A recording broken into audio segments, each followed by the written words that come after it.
First off, welcome everybody. My name's Liv Penny. I'm the co-founder and CEO of Become. Before we start, as is the new normal, I'd like to acknowledge the traditional owners of the land I'm zooming from, the Guringai people and the Guringai land. Welcome to everyone. Thanks so many of you for coming back for the second week, and obviously you've shared the word as we've more than doubled in a week. I think we thought there was an appetite for people who are working on the same challenges to come together and share them and share ideas and innovations. I actually had no idea it would be this popular so quickly, and the feedback in the week in between of people calling and emailing about, you know, it was fantastic to share ideas. Here's an idea, can we discuss this next? I've got something to share, which is absolutely what it's about. I think the two most popular so far, which we really picked up in the discussion last week, was the brand issue we've got as careers education, and how we get more innovative about that or change perceptions of that. What's the strategy? What are the ideas people are using to do that? And the other one was about impact, and how do we measure and demonstrate the impact and potential of talking student futures, you know, earlier, often integrated, and teaching those skills rather than a decision. And I think they both come back to profile. You know, can we demonstrate the profile, and can we shift how people think about it? So those two discussion topics are definitely on the list, so look out for them in the next few weeks.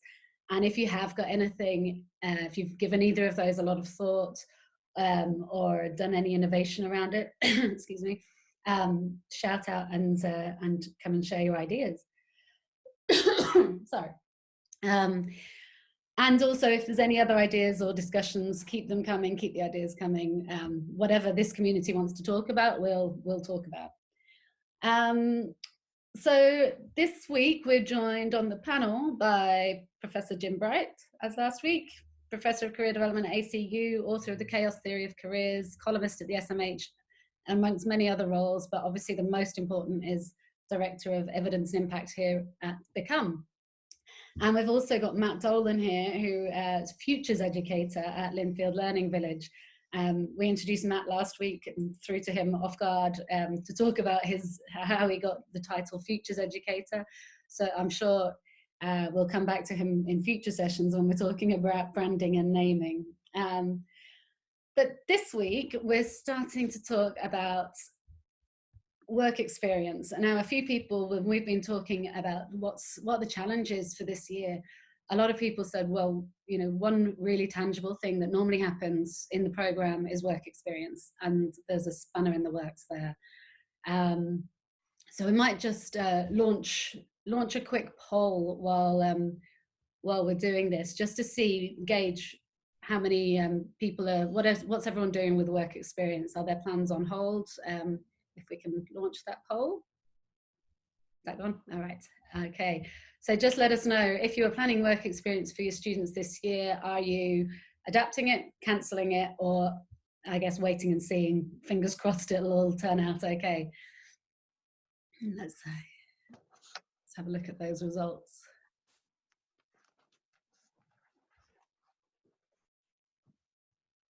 That's awesome. Okay, so the lowest one is cancelling. Most people are adapting, and quite a few holding on and fingers crossed, I think, at the moment. I guess waiting to see what happens in the next few weeks as things change day by day. If anyone else, okay. Should we, I'll leave that up for a second as people come in and might be thinking about it. What we our provocation almost for, you know, could coronavirus and the situation we're in actually force a bit of creativity around work experience and force us to rethink and again reimagine, that word that keeps coming back, how we do it and what it is that we take for granted about this thing, work experience. And I think when you spoke to most people, they imagine it as, you know, it's something that happens in year 9 or 10. It's 2 weeks. It's normally on premise. It's an admin nightmare for careers leaders. It's normally local. it's based on your own connections or the school's connections or your parents' connections. There's a few things that we kind of take for granted about the structure and purpose.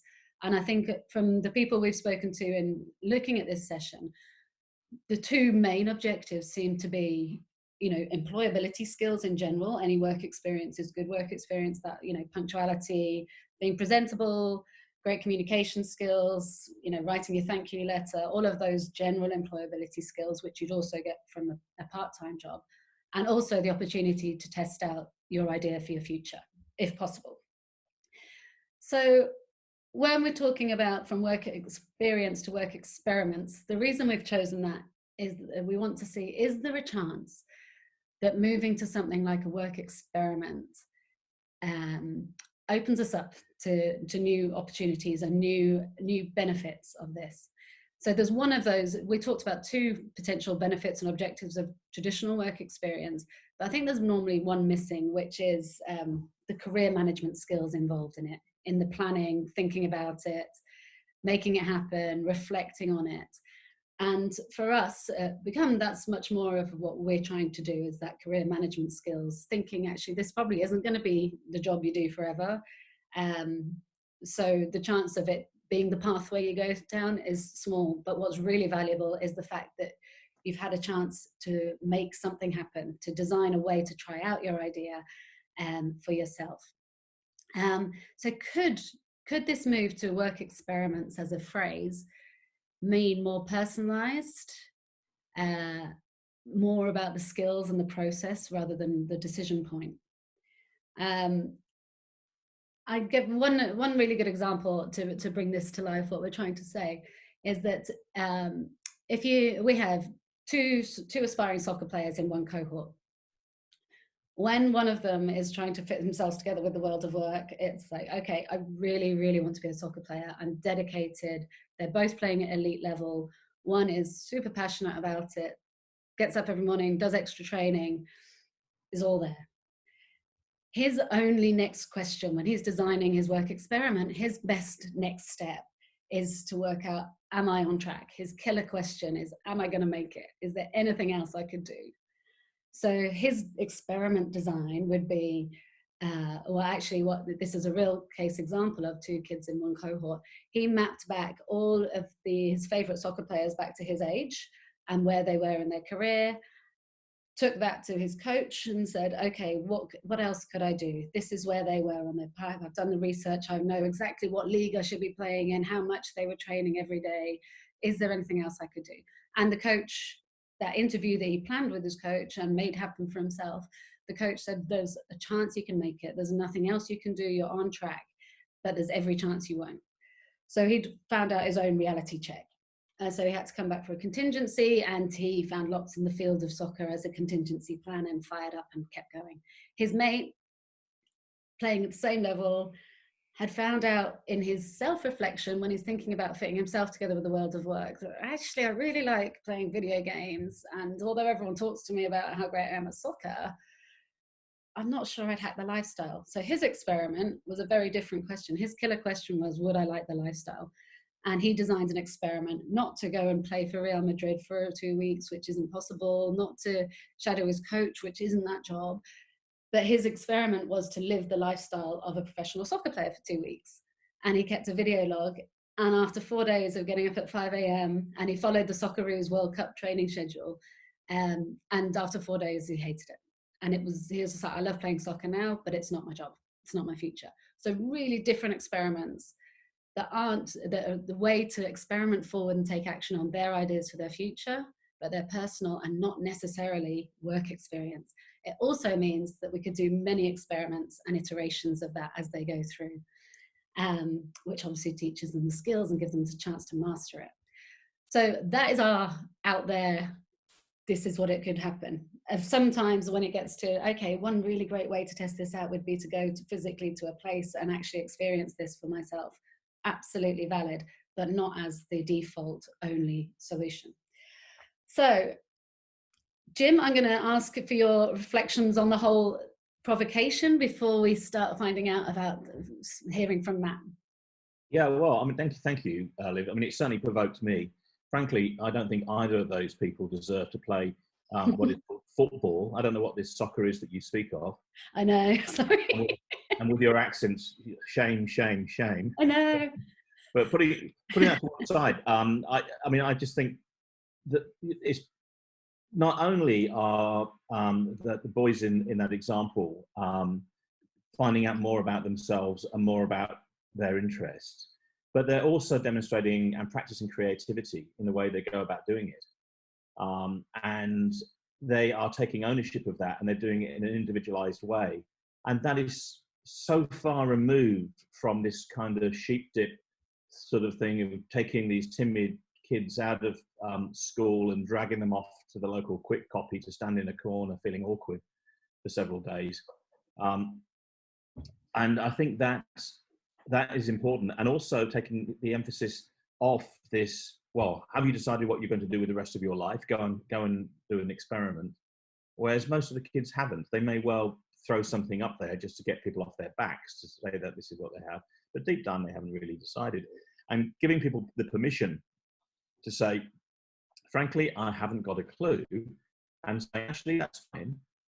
But what is important is that we equip you with skills to learn how to be curious and learn how to explore and learn how to do these experiments is important, because at different stages of your life, you're going to feel the same way. You're going to feel, I haven't got a clue, because you get hit sideways by COVID, or you get made redundant, or you simply get burnt out or bored in the work that you're doing, or your lifestyle changes and other things become important to you.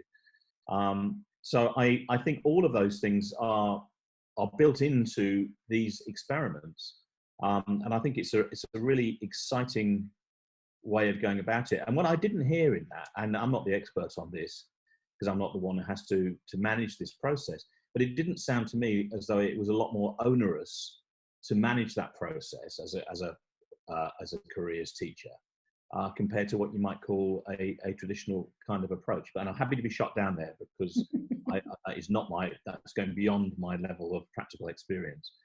I think that is a really useful way to go about it. I suppose the other thing I would say in terms of provocations is I'd like to see that notion of experiments working on a much more micro level as well. So we don't give people the idea that once every year or just once in their schooling, they do this big experiment, like the big project, like the master's thesis or something. And this is the one-off time where they do some exploration about their careers. But I quite like the idea of them almost being set weekly experiments to do. And they could be just really little trivial, small, low cost, low touch, light touch kinds of things. But as we know, sometimes those light touch little bits of exploration can suddenly, create a raging fire. So I think that's another thing to think about in terms of experiments. They don't have to be the grand experiment. They can be small little bits of exploration along the way, and that can build up. And it could be for somebody else. Another student may not have this beautifully designed kind of exploration that those two boys had, but they could have a whole bunch of dud experiments, a whole bunch of failures. And I think that's not such a bad idea either. Yeah, I think sometimes the failures are, well, we see at the moment, you look at the uni dropout rates, the failures are happening at high stakes. So we want those failures to happen earlier. I mean, let me make a point about that.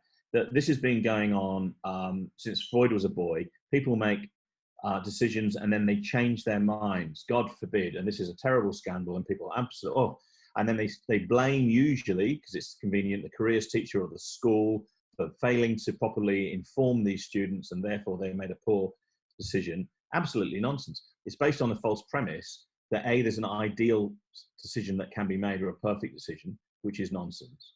And secondly, it fails to acknowledge that people are continually changing, and also occupations and courses at TAFEs and university are continually changing.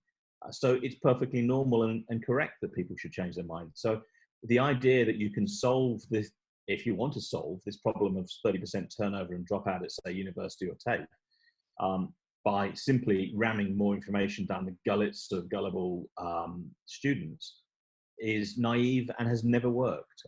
But it's every time, it's the same answer we get, the same political answer, because information's cheap, right?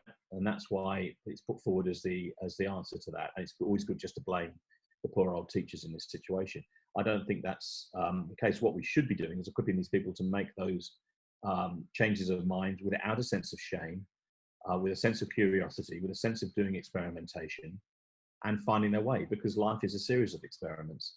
So this notion of a one-off decision to provide the perfect answer to anything, whether it's your job or your partner, is, in my view, naive in the extreme. Yeah, I agree, but I do think that I completely agree on the bit about, we want them to be able to dive deep into little experiments when a moment of inspiration, like recognize that moment of inspiration and dive deep. And 100% we won't be able to solve the dropout rate. But I think the structure at the moment allows zero exploration and experimentation beforehand. So it's not about solving the problem. I think it's giving them the tools to make a slightly better, as informed a decision as they can, and as much exploration as possible, the tools to think about it beforehand. I think also maybe we have to be a bit careful about utopian thinking coming up at the other side of COVID. But what we are beginning to see taken far more seriously, having spent 10 or 20 years talking about it, is in terms of places like TAFEs and universities offering micro-credentials, smaller, shorter courses. So this whole idea that you're going to be taking on this large debt and this large, long course in a particular area of specialization may be increasingly accompanied by opportunities or pathways which provide you with lots of micro-credentials. So that the changing of the mind actually doesn't appear to be a changing of a mind or a dropout. It is simply the natural process of exploring your way through. Yeah, absolutely. At this point, I might bring Matt in. Matt Dolan, give us a wave. All dressed up and looking very intellectual today for someone who spent some of this time doing PDHP. As soon as we decided that this was an issue that we wanted to talk about in one of these sessions, I immediately thought we had to get Matt on the panel, because about 6 months ago we were chatting and I was explaining, this concept of like, wow, what if student agency was a much bigger part of careers, and what would that potentially do for careers advisors roles, if you didn't have to do all of this hand holding. And we hear a lot of, I'd love to do that, but we have to hand hold everything. And you just blew me away with the list of what your students could do and how work experience worked and how the careers program was integrated at Linfield Learning Village. So I think it's a model that everyone will love to hear about. But I think firstly, for anyone that doesn't know the history or the approach of Linfield Learning Village, give us a little background on you and the school. No worries. I think you may have oversold me a little bit, so I'll try and we'll see how we go. So we opened up last year for K to 10 students. We originally planned to be open from K to 12, but things outside of our control, in particular the construction of the building. We're in the old UTS campus at Linfield. And there's a lot of construction that needed to happen, and there was a couple of roadblocks that we weren't able to be moved in time to allow that to happen. So we started with K to 10 last year. Of our secondary students, we had probably about 180, spanning from year 7 to 10. And the first thing that I wanted to do when we got in there was, how can we actually reach students from K to 8 or K to 9, so that by the time they start turning their attention towards the future, that they're prepared with the language, the skills, and so that taking ownership over and being willing to explore actually comes out a little bit more than simply waiting until year 10 when you introduce careers education in the traditional sense. So the original design was to have what we've called interdisciplinary units throughout the school. And these interdisciplinary units would combine multiple subjects under a broad overarching skill set. And so, for example, we would use communication as an example that we used with our stage 4 students this term, and we would look at communication from different KLA angles. So what does communication look like in PDHPE? What does it look like in English, mathematics, HISI, and science?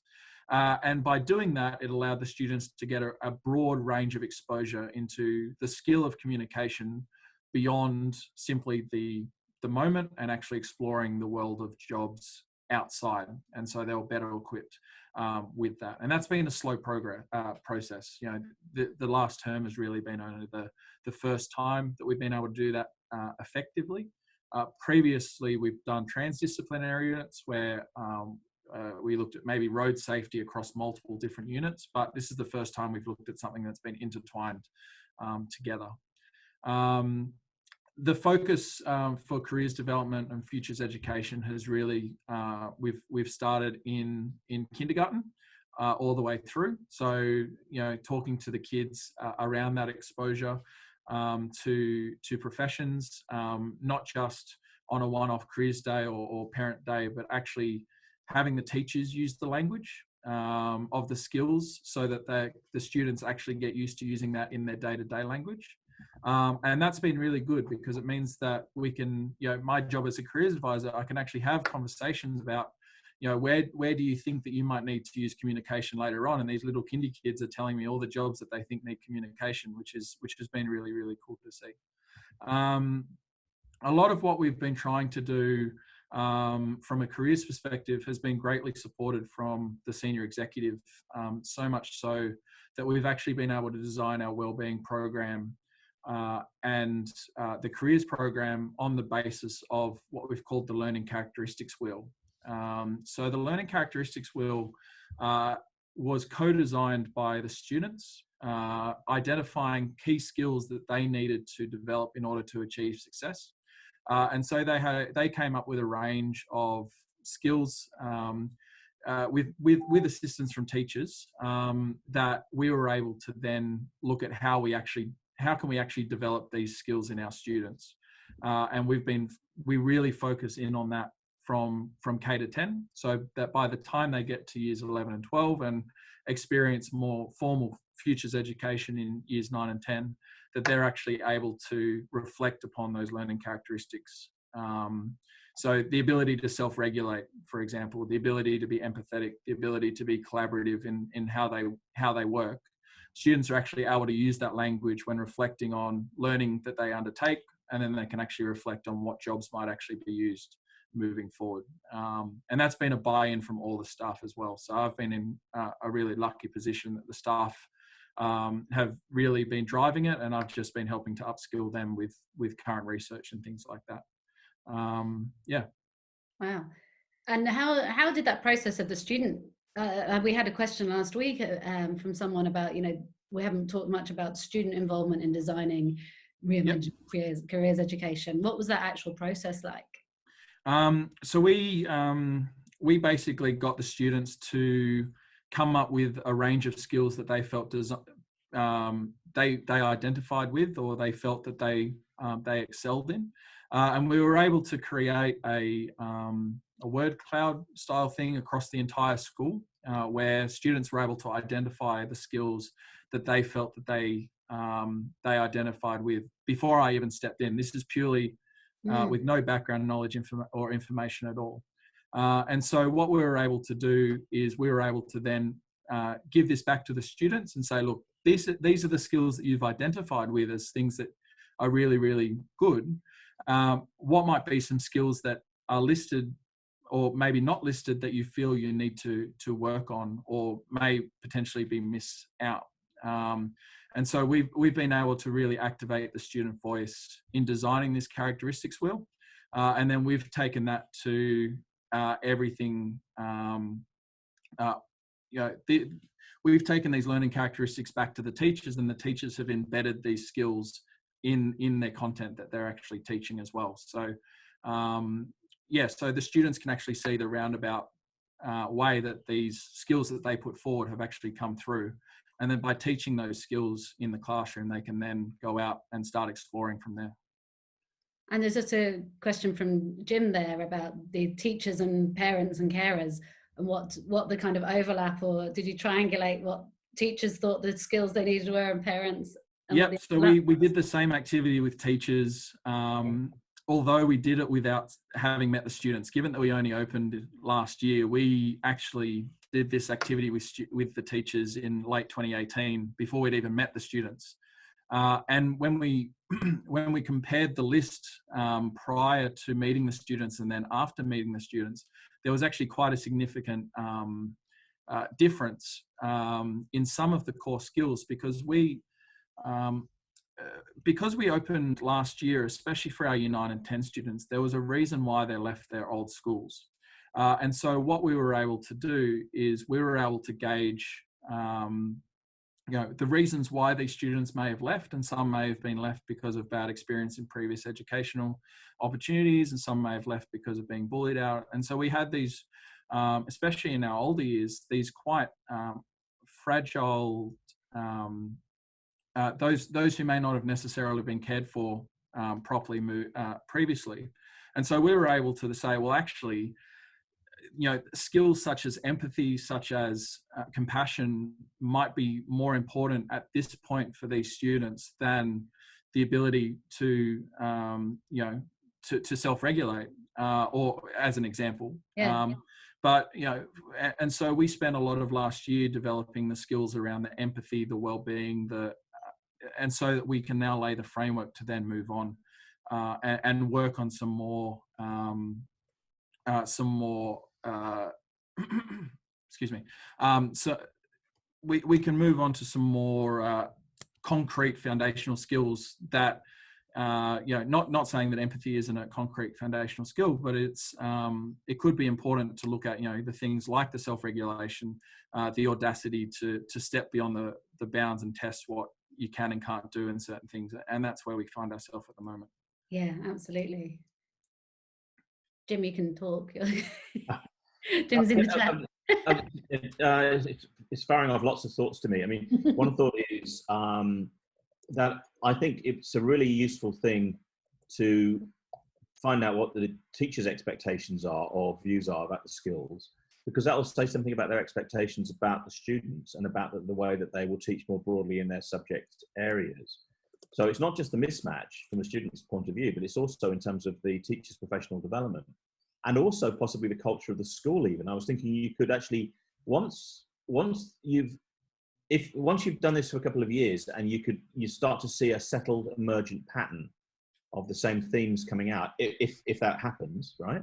Then that says something about the culture of the school, which you could feed into recruitment activities. So when you're recruiting teachers, you say, what do you think students need? And they say, I think they need to have a short haircut, and they need to have what, and you can say, well, actually, sorry, that's very low down on our list. At the top of our list is empathy, or at the top of our list is whatever it happens to be. So it strikes me you could do that. And then I thought about another aspect of this, and we were talking off air at the beginning about student-centered learning.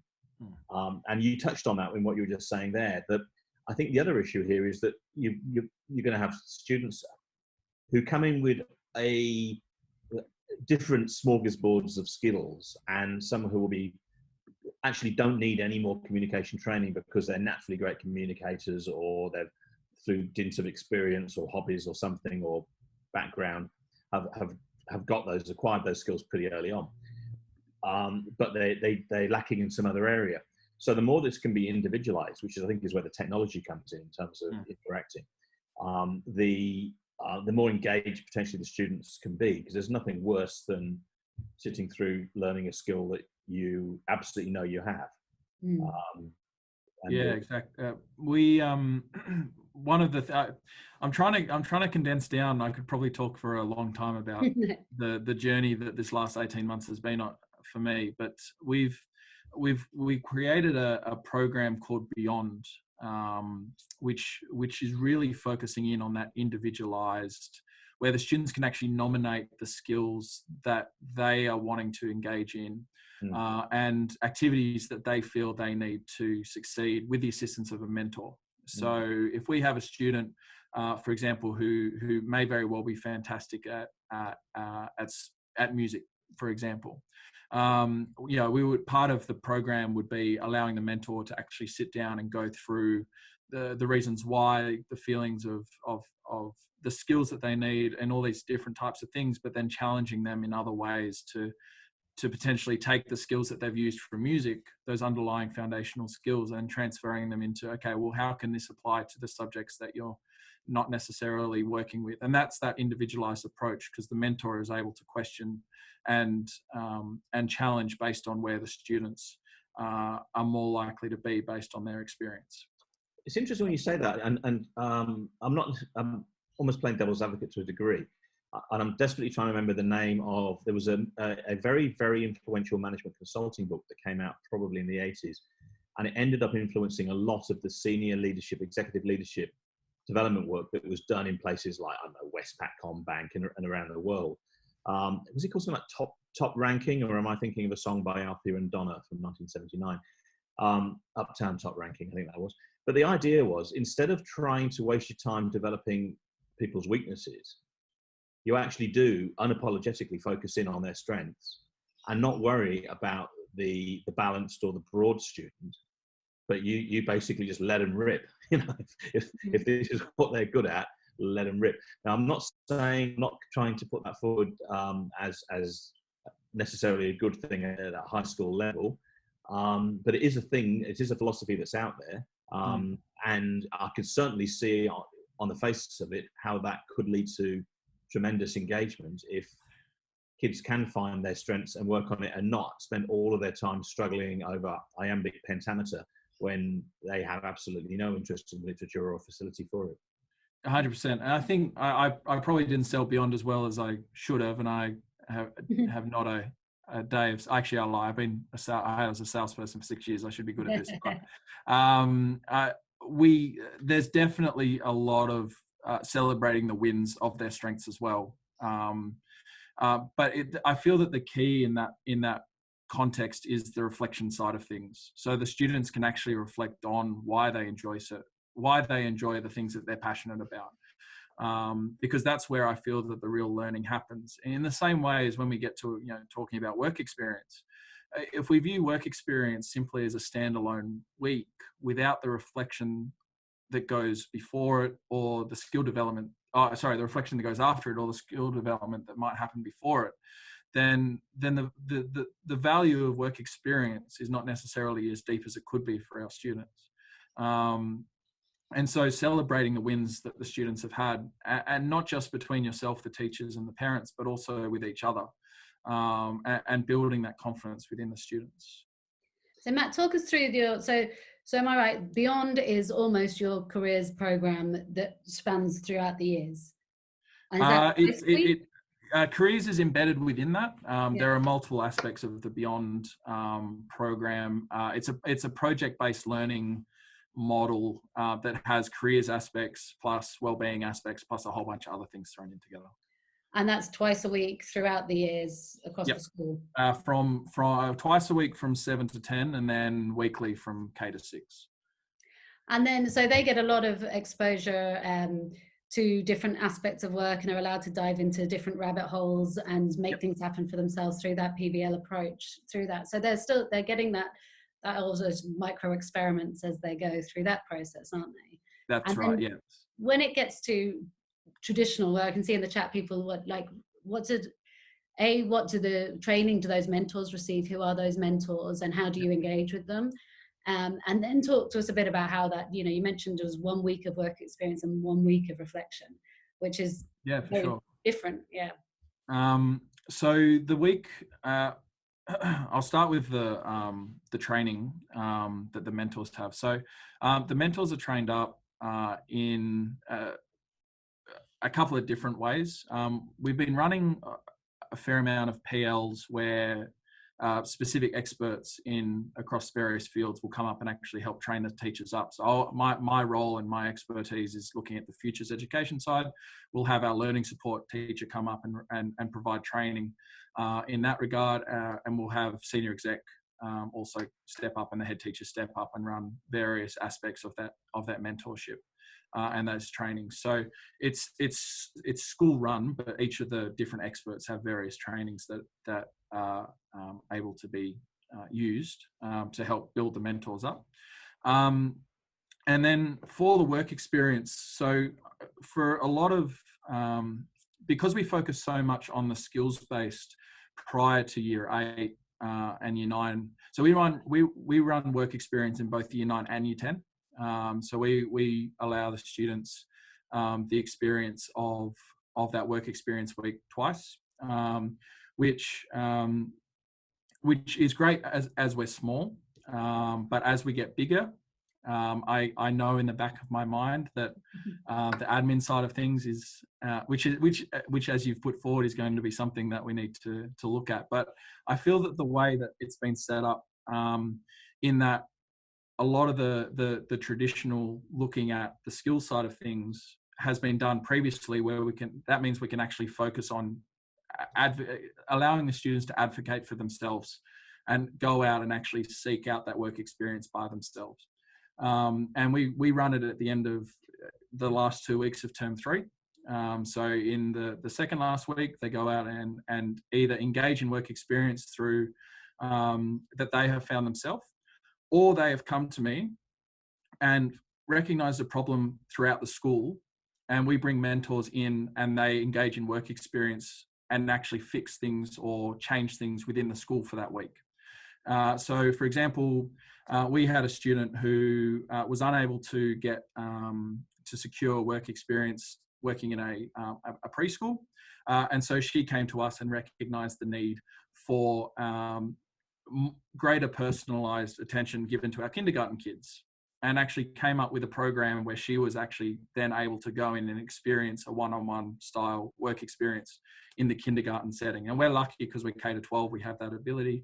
I understand that, but it was up to the students to actually recognize where their skills lied, where their passions lied, and then go and find that either externally, and if they needed a little bit of help, they could come to me, but ultimately majority of them found it themselves. Or if they couldn't find something in the last couple of weeks, they had to come to me recognizing an issue here, and I bring in external experts to work as mentors with them as they worked at the school. And as a rough guide, I mean, I know it's a year in, but as a rough guide, how many of them were you really happy, like they developed something and made something happen that's personal to them, rather than that passive, oh, there's an opportunity to go down the road and work for this place?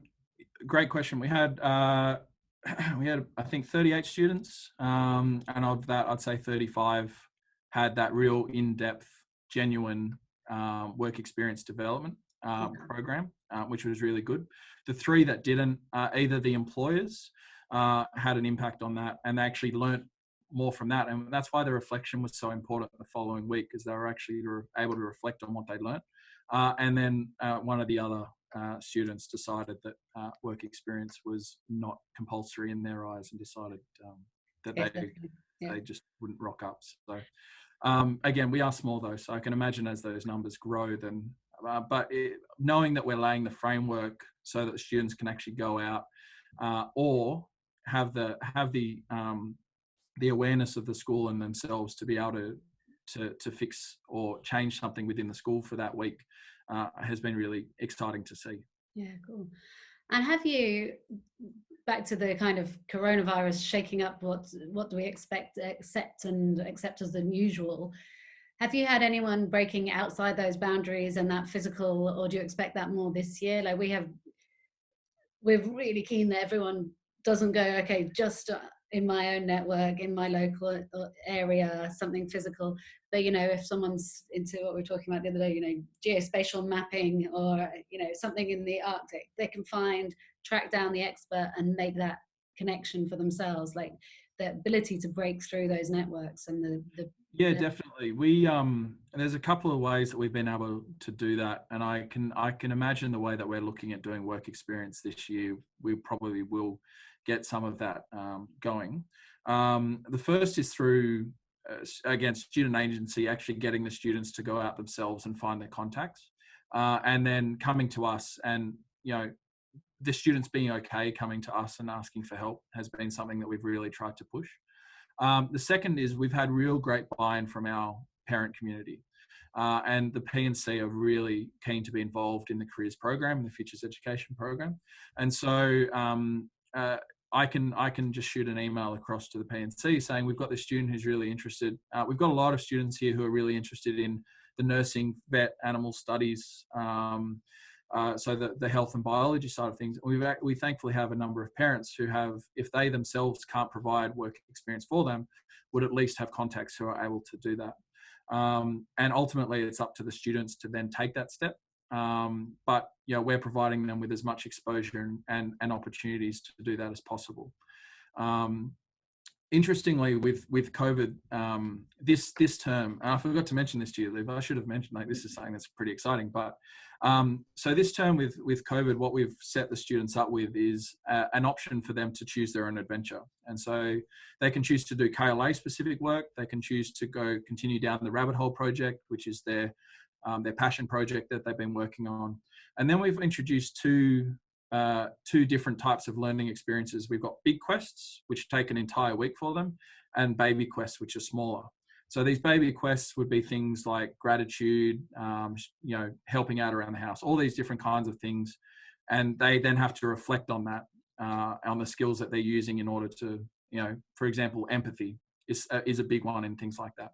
But the big quest moving forward for next week is the students actually have to go and first of all, look at themselves, look at the skills that they have, go and research at the world of work and where those skills might fit, and then actually produce something that job would produce. And there'll be a range of experts that they can call on to do that, and then actually create a recruiting video trying to recruit their friends to come and do that. So there are ways that we've been able to adjust the learning program during this time, thankfully, to keep that kind of experience going forward. Yeah. Oh, that sounds great. So similar exposure and immersing in it, but not requiring the standard format. That's it. And depending on how this week goes, this is almost a trial run for some of the work experience ideas I've kind of got going through my head. So. Oh, fantastic. Oh, we'll love to hear how it goes. And I think it would be fantastic if people are getting creative about it and adapting it, to build a bank of kind of experiments and creative ways people have managed to give students that deep dive into what they're interested in without the standard work experience. Maybe we should have an aim to collect some of those stories. I'd love to hear what everyone else is. There's a few questions in here. I saw the how is the program measured one. I was going to address that one. So this Beyond program,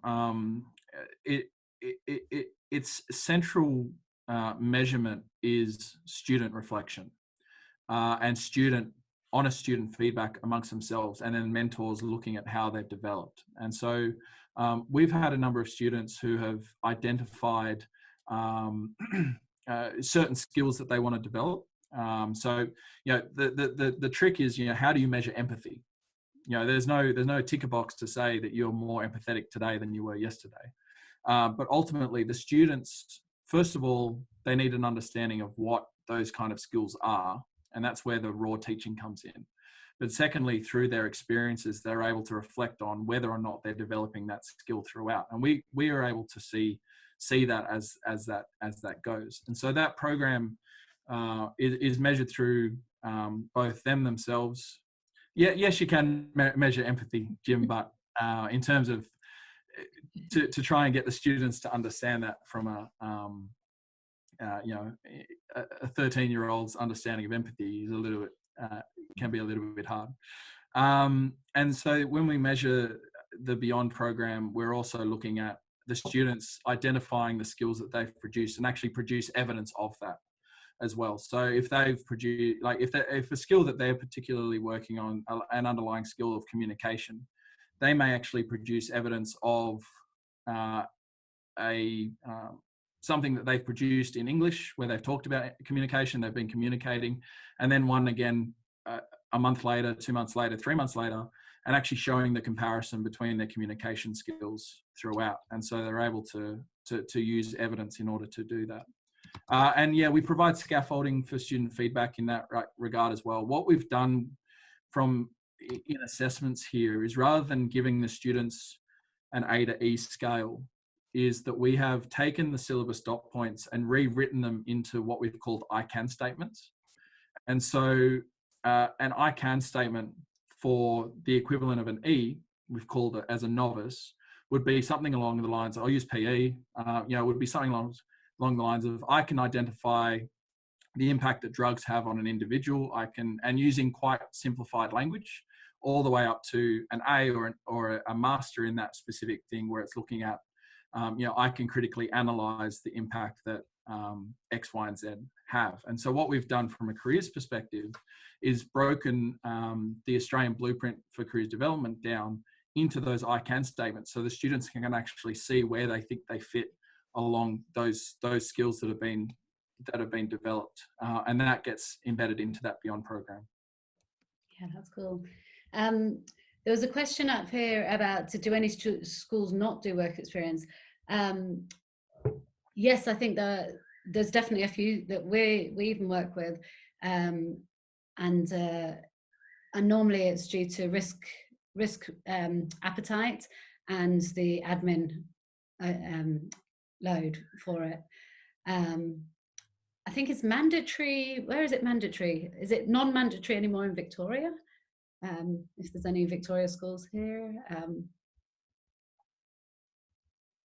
I can't remember. No, we've got some. It's definitely not mandatory in Victoria, but we use structured workplace learning over work experience, just because the students can actually do a task as opposed to work experience, which is purely a visual, don't touch approach. So structured workplace learning is mandatory. We mandatory in industry and enterprise, which is a subject that many of us teach as a way of getting careers education into the curriculum and have it accredited, because it's a VCE subject. But area study 2 is structured workplace learning. So I know a lot of schools do that. So would that be closer to an internship? No, not at all. Most organisations don't know the difference between structured workplace learning and work experience, in that it's only the colour of the form that looks different. Everything else is identical. So, and we know most work experience employers will have students doing things that they shouldn't actually be doing. Yeah. Whereas having them under a structured workplace learning form, they're insured to do it. Okay. Who was that person who was just speaking? Your face looks familiar, but I can't remember.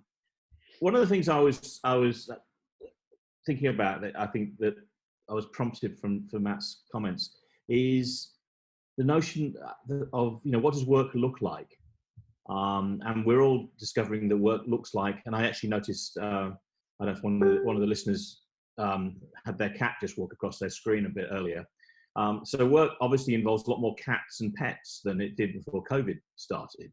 And it seems to involve more pajamas, and it involves more false backgrounds to make you look like you've got lots of books that you've read, et cetera, et cetera. So it's sort of the way that work is executed seems to have changed, and that's something that could be built in usefully to work experience. And that led me to think that, again, I'm actually thinking about my own kids here, that both of them were quite entrepreneurial from quite an early age. One of them flogging Minecraft sites, and actually wanted to get into Bitcoin when he was 13, and I foolishly said no. Hasn't forgiven me.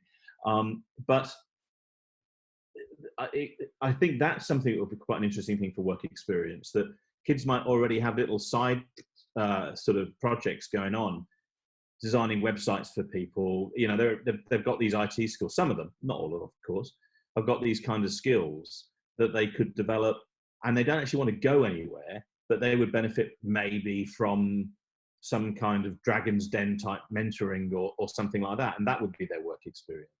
Yeah, and I think even I don't think that's limited to entrepreneurship, but I think there's lots of, like I was talking about an example we had recently, where a girl was really interested in creative writing and had this idea of being a novelist. But her killer question, when she does lots of self-reflection on herself, she's super sociable. What other people said about with her was the life of the party, really, really thrived on communication and being around people. So her experiment was, would I be lonely as a novelist? because there was a clash between her perception of what the job would be like and what she was seeing about herself. There was a bit of a clash, which created that killer question. So the best way for her to try it out wasn't to go and work in a publisher's office or anything, because that wouldn't recreate the life of a novelist, but it was to self-publish a book. So she set herself a 2-week deadline to self-publish a short story, which was brilliant. And she got through it, and she lived the lifestyle of a novelist. But her reflection afterwards, so she designed a great experiment, come up with a very personal question about fitting herself together with the world of work. And then her reflection was that she hated it, and she had massive FOMO. And she actually said they did this big flipped career expo where everyone presented their experiments, whether it was a win and going to keep going and dive deeper in this, or a total fail and absolutely I need to change course. And she actually said, I think maybe when I'm as old as you, I'll be interested in that. I'll look at it again. That's me, not you. Oh, no one's as old as me, obviously. But I think, I mean, I was going through my mind, I was thinking of some novelists. I was thinking of a friend who is now a well-received novelist on the Northern Beaches, who started off as a doctor on a cruise ship. Now, you can't get more kind of sociable and party than that. And in fact, she's drawn on her experiences in writing, her first novel. And I think quite a few novelists, I'm thinking about Tom Keneally. You can barely, you have to sort of switch his microphone off to stop him talking. he seems a very garrulous kind of character. And most novelists need to observe human behavior if they're going to write about it. But it may be that later in life, so the next project for her is thinking, okay, yeah, don't miss out now. Go and dispel your fears by getting everything, but don't dismiss the novelist kind of idea completely. That's the backbiller kind of. Yeah. Because there are so many at the moment that do have a side hustle already and can actually take action rather than going to someone else. Absolutely. Any other questions for Matt, specifically on the on what the plan is for this year, or any ideas of how you guys are doing things differently if you're adapting? I think 43% said you're adapting. What are you going to do differently? Let's share the thinking. Maybe while people are coming up with it, Matt, could you a week of reflection, like it's super important in the experiment process and that process. What do you do for that week? So there's a couple of things we did. We did a similar flipped careers expo style where the students, while they were on work experience, were able to they weren't able to take photos and weren't able to do that kind of stuff, but they put together a scrapbook. They were able to do interviews with people and were actually able to present that on the final day. We looked through and got them to really reflect on various skills, and I'm a big fan of game sense approach in that regard. I'm given coming from the PE background, anytime I can start running around with the kids, it's good. And so we would play pretty much half a day of dedicated collaboration and communication based games to get them to actually think, okay, you've just come from working in an architecture firm and you've come back and started to communicate and collaborate with your friends. How do you can you actually see the benefit of developing those communication skills in the setting of being an architect?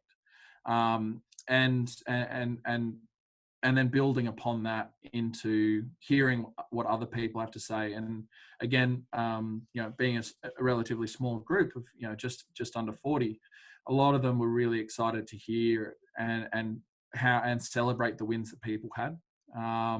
Upon my own reflection, if I was to do this again, I probably wouldn't have it right before holidays, even the 2 weeks right before holidays, but have it kind of earlier in the term, just because that allows then for the whole rest of the term to then be around the development of those the development of those skills. So the reflection continues. It's not just great, you're done, tick that box. No, actually you're. Yeah, absolutely. It's kind of an endpoint to everything, isn't it? If you go on holiday after it. Yeah, cool. A couple of questions about the FYA $20 Boss program.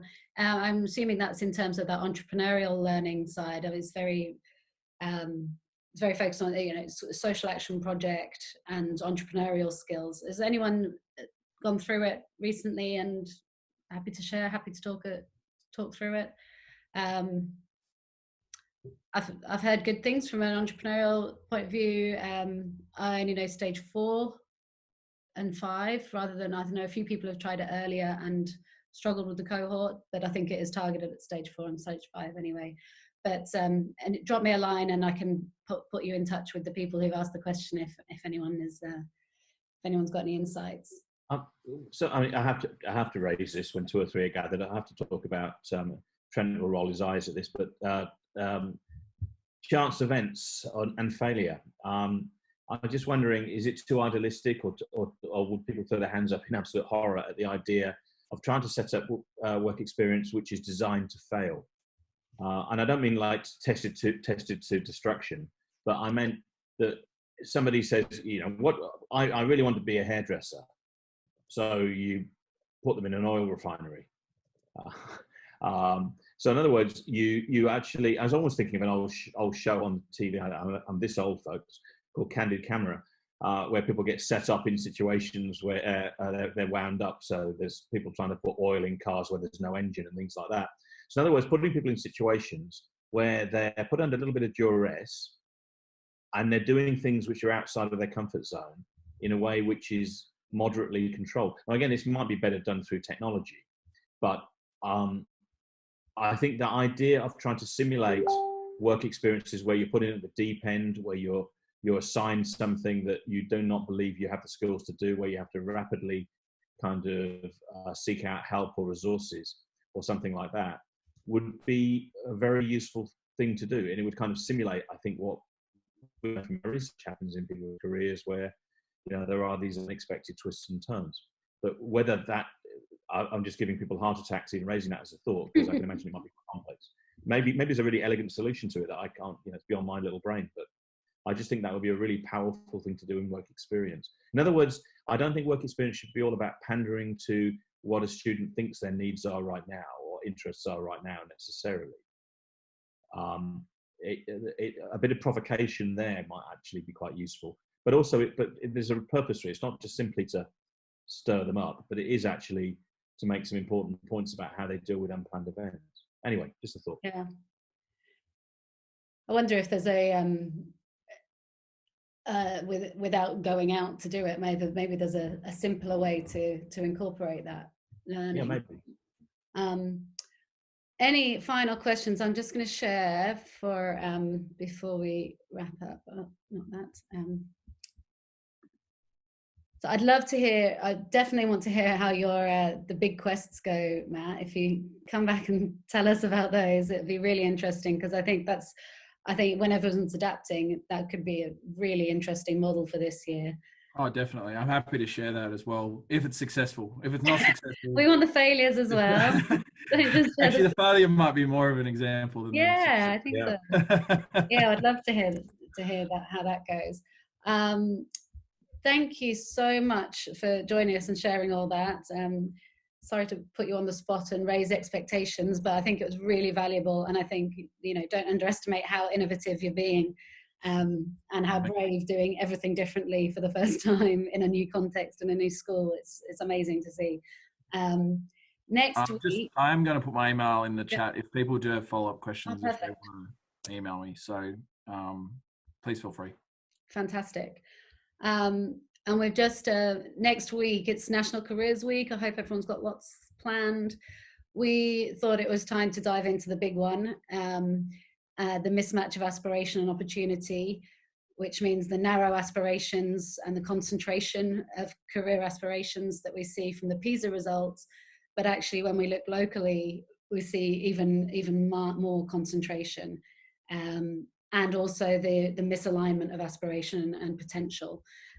So it's quite a big one. I'm just going to drop the registration and the link to PISA, the OECD report there.